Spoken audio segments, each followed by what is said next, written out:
ಮುದ್ದು ಸೊಸೆ ಇವತ್ತಿನ ಸಂಚಿಕೆಯಲ್ಲಿ ವಿದ್ಯಾ ಯೋಚನೆ ಮಾಡ್ತಿರ್ತಾಳೆ. ಏನೋ ಸಮಸ್ಯೆ ಆಗಿರ್ಬೋದು ಹಟ್ಟಿಯಲ್ಲಿ. ಚಂಪಮ್ಮನ ಕೇಳಿದರೆ ಏನೋ ಪಕ್ಷ ಸಮಸ್ಯೆ ಅಂತ ಹೇಳ್ತಿದ್ದಾಳೆ. ಏನೇ ಸಮಸ್ಯೆ ಇದ್ದರೂ ಮಾವ ಗೌಡ್ರದ್ದು ಹುಟ್ಟುಹಬ್ಬನೂ ಆಚರಿಸ್ತಾನೆ ಇದ್ದರು. ಆದರೆ ಆಚರಿಸ್ಲಿಲ್ಲ ಅಂದರೆ ಇದು ಹಟ್ಟಿದೇ ಏನೋ ಸಮಸ್ಯೆ ಇರಬೇಕು.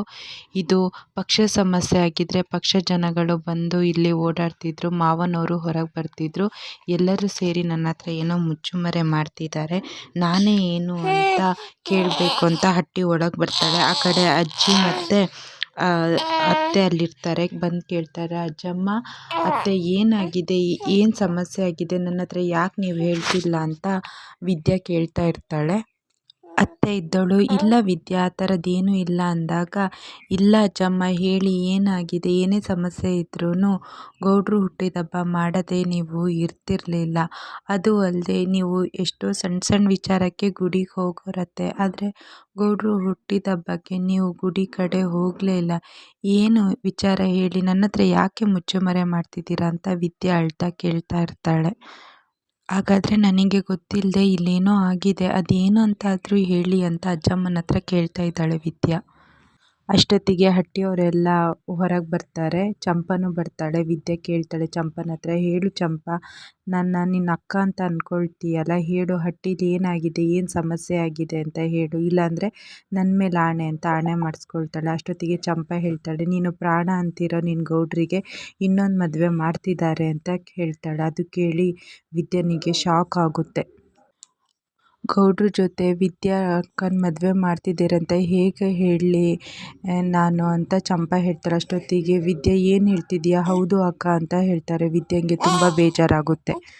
ವಿದ್ಯಾ ಹೇಳ್ತಾಳೆ, ಇದು ಸಾಧ್ಯನೇ ಇಲ್ಲ, ನಾನು ಇನ್ನೂ ಬದುಕಿದ್ದೀನಿ, ನಾನು ಬದುಕಿರುವಾಗನೇ ನನ್ನ ಗಂಡಂಗೆ ಇನ್ನೊಂದು ಮದುವೆ ಮಾಡೋಕ್ಕೆ ಸಾಧ್ಯನೇ ಇಲ್ಲ. ಏನಮ್ಮಮ್ಮ ನ್ಯಾಯ ನೀತಿ ಹೇಳೋ, ನೀವೇ ಈ ಥರ ಮಾಡಿದರೆ ಏನಮ್ಮಮ್ಮ, ನಾನು ಹಟ್ಟಿಯಿಂದ ಹೊರಗಿರೋದೇ ಗೌಡ್ರಿಗೋಸ್ಕರ, ನೀವು ಇದ್ದಾಗನೇ ಈ ಥರ ತೀರ್ಮಾನ ಹೇಗಮ್ಮಮ್ಮ ತಗೊಂಡ್ರು ಅಂತ ವಿದ್ಯಾ ಪ್ರಶ್ನೆ ಮಾಡ್ತಾ ಇರ್ತಾಳೆ.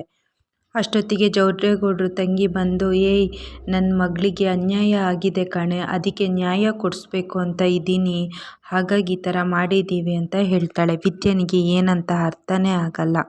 ಅಷ್ಟೊತ್ತಿಗೆ ವಿದ್ಯಾ ಹೇಳ್ತಾಳೆ, ನನ್ನ ಗಂಡನಿಂದ ಇನ್ನೊಂದು ಹೆಣ್ಣಿಗೆ ಅನ್ಯಾಯವಾಗಿದೆಯಾ, ಅದು ಈ ಜನ್ಮದಲ್ಲಿ ಸಾಧ್ಯವಿಲ್ಲ ಅಂತ ವಿದ್ಯಾ ಹೇಳ್ತಾಳೆ. ಚಿತ್ರನೂ ಹೇಳ್ತಾಳೆ, ಆಗಿದ್ದಕ್ಕೆ ಈ ಥರ ಮಾಡ್ತಿರೋದು ಅಂತ. ಅಷ್ಟೊತ್ತಿಗೆ ವಿದ್ಯಾ ಇದ್ದವಳು ಹೇಳ್ತಾಳೆ, ವಿನಂತಿ ಕುತ್ತಿಗೆಗೆ ತಾಳಿ ಕಟ್ಟುವಷ್ಟು ತಪ್ಪು ಏನಾಗಿದೆ ಚೈತ್ರಕ್ಕ ಅಂತ ಹೇಳ್ತಾಳೆ. ಅಷ್ಟೊತ್ತಿಗೆ ಅವಳು ಏನಾಗಿದೆ ಅಂತ ಹೇಳ್ತೀನಿ, ಗುಂಡಿಗೆನ ಗಟ್ಟಿ ಮಾಡಿ ಇಟ್ಕೊ ಅಂತ ಅಂದ್ಕೊಂಡು ಆಗಿದ್ದ ವಿಚಾರನೆಲ್ಲ ವಿದ್ಯನಿಗೆ ಹೇಳ್ತಾಳೆ.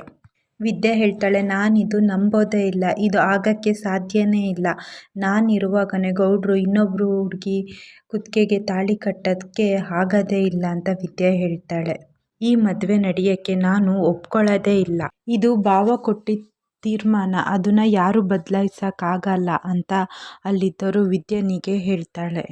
ಅಷ್ಟೊತ್ತಿಗೆ ಶ್ರವಂತಿ ಹೇಳ್ತಾಳೆ, ನಿನ್ನ ಗಂಡನ ಕಿಟ್ಕೋಬೇಕು, ನಿನಗೆ ಸೌತಿಯಾಗಿ ಬರಬೇಕು ಅನ್ನೋ ಆಸೆ ಇಲ್ಲ, ನನಗಾಗಿರೋ ಅನ್ಯಾಯಕ್ಕೆ ನಾನು ಸತ್ತೇ ಹೋಗಬೇಕು ಅಂತ ಅಂದ್ಕೊಂಡಿದ್ದೆ, ಆದರೆ ಮಾವಯ್ಯ ಈ ಥರ ತೀರ್ಮಾನ ಮಾಡಿದ್ರು, ಅದನ್ನು ನೀನು ಫಸ್ಟು ತಿಳ್ಕೊ ಅಂತ ಹೇಳ್ತಾರೆ ವಿದ್ಯನಿಗೆ.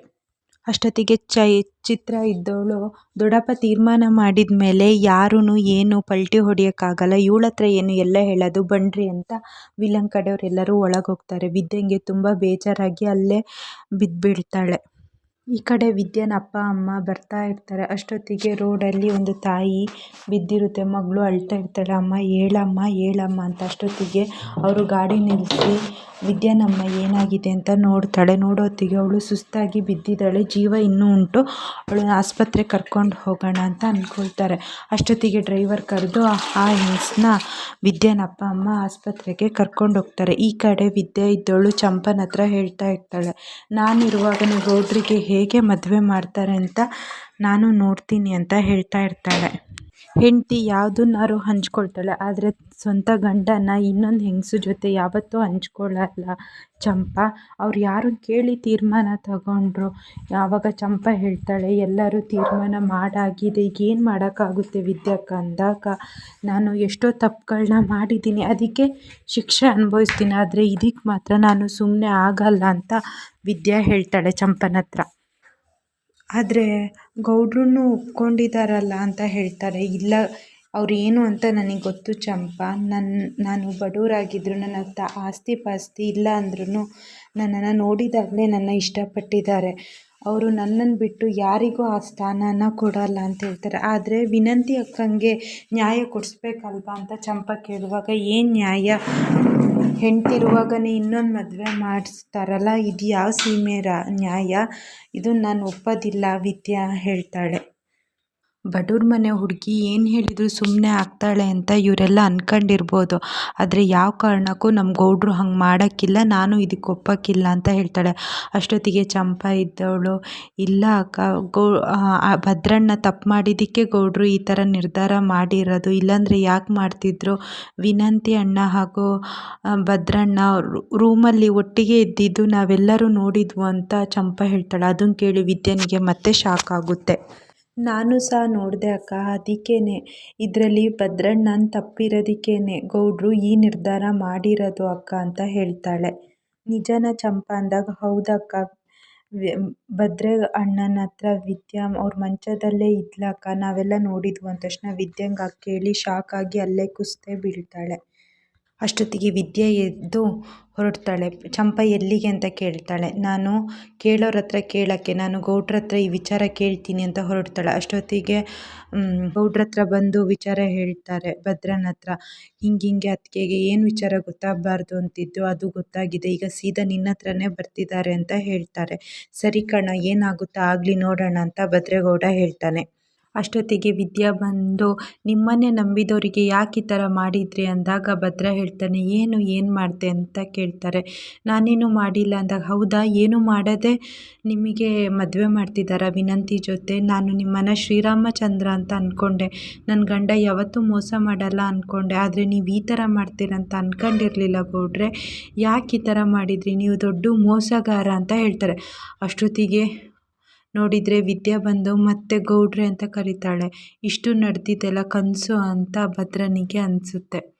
ಅಷ್ಟೊತ್ತಿಗೆ ಭದ್ರ ಇಷ್ಟೊತ್ತು ನಾನು ಕಂಡಿದ್ದು ಕನಸು ಅಂದ್ಕೊಳ್ತಾಳೆ. ಅಲ್ಲಿ ವಿದ್ಯಾ ಬಂದು, ಗೌಡ್ರೆ, ಹಟ್ಟಿಯವರೆಲ್ಲ ನೀವು ಮಾಡಿದ್ದು ತಪ್ಪು ಅಂತ ಅಂದಾಗ ನೀವು ಯಾಕೆ ಒಪ್ಕೊಂಡ್ರಿ ಅಂತ ಹೇಳ್ತಾರೆ. ಭದ್ರನಿಗೆ ಒಂಥರ ಆಶ್ಚರ್ಯ ಆಗುತ್ತೆ. ನೀವು ಈ ಥರ ತಪ್ಪು ಮಾಡೋರಲ್ಲ ಅಂತ ನಾನು ಮನಸ್ಸು ಮುಟ್ಕೊಂಡು ಹೇಳ್ತೀನಿ ಗೌಡ್ರೆ, ನೀವು ಹಟ್ಟಿಯವ್ರ ಹತ್ರ ಹೇಳ್ಬೋದಿತ್ತಲ್ಲ ನಾನೇನು ತಪ್ಪು ಮಾಡಿಲ್ಲ ಅಂತ, ನೀವೇನು ಅಂತ ನನಗೆ ಗೊತ್ತು ಅಂತ ವಿದ್ಯೆ ಹೇಳ್ತಾಳೆ. ಅದನ್ನೆಲ್ಲ ಕೇಳಿ ಭದ್ರನಿಗೆ ಆಶ್ಚರ್ಯ ಆಗುತ್ತೆ. ಇಷ್ಟು ಇವತ್ತಿನ ಸಂಚಿಕೆಯಲ್ಲಿ ನಡೆದಿದೆ. ಈ ವಿಡಿಯೋ ನಿಮ್ಗೆ ಇಷ್ಟ ಆಗಿದ್ದರೆ ಲೈಕ್ ಮಾಡಿ, ಶೇರ್ ಮಾಡಿ, ಹಾಗೆ ಚಾನಲ್ನ ಪ್ಲೀಸ್ ಸಬ್ಸ್ಕ್ರೈಬ್ ಮಾಡಿ.